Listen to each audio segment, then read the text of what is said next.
কুষ্টিয়ার পদ্মায় পানি বাড়ার সাথে সাথে দেখা দিয়েছে তীব্র ভাঙন। বিশেষ করে জেলার মিরপুর ও ভেড়ামারা উপজেলার 4টি ইউনিয়নের প্রায় 9 কিলোমিটার এলাকা জুড়ে ভাঙন তীব্র আকার ধারণ করেছে।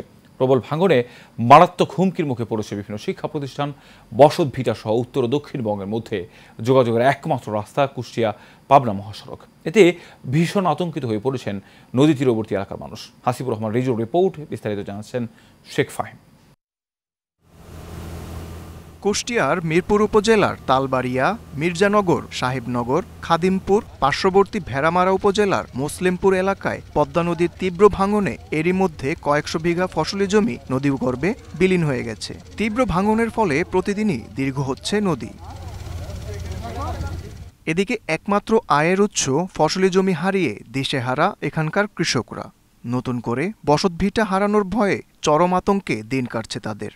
তরে যা জমি ছিল হাজার হাজার বিঘা জমি সব বিলীন হয়ে গেছে নদীতে।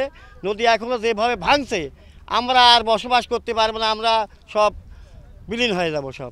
ডাক্তার ইউনূসের কাছে অনুরোধ, এটা যেন বাঁধ তাড়াতাড়ি হয়, এটা খুব তাড়াতাড়ি না হলে আমরা সবাই ক্ষতিগ্রস্ত হয়ে যাব। এখানে 4টি union, ভাইসর union, বহলবাড়ি union, বাড়িপাড়া union, Talbari union, এই 4টি এলো হুমকির মুখে। আপাতত এখন যে নদীর যে অবস্থা আছে সেই এই অবস্থাতে এখানে তো ব্লক দেওয়া সম্ভব না, কিন্তু এখানে আপাতত জিও ব্যাগ দিয়ে আমাদের নদীটা যাতে সংস্কার আপাতত করতে পারে। বিশেষভাবে যেভাবেই হোক আমার এই বাঁধটা তৈরি করে দেন, আমরা বাঁচি, না তো আমার সব শেষ হয়ে যাচ্ছে। আর কোথায় যাব, এত লোক কোথায় যাব? ভাঙন প্রতিরোধে 1472 কোটি টাকা ব্যয়ে স্থায়ীভাবে প্রকল্প হাতে নেওয়া হয়েছে বলে জানান পানি উন্নয়ন বোর্ডের এই কর্মকর্তা। কুমারখালী উপজেলা শিলাইদা ইউনিয়ন রক্ষা শীর্ষক প্রকল্প, এই প্রকল্প 1472 কোটি টাকা।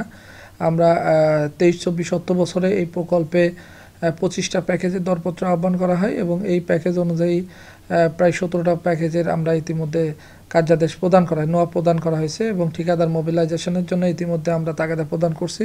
নদী ভাঙন ঠেকাতে অতি দ্রুত ব্যবস্থা নেওয়ার দাবি এলাকাবাসীর। Sheikh Fahim, Asian television.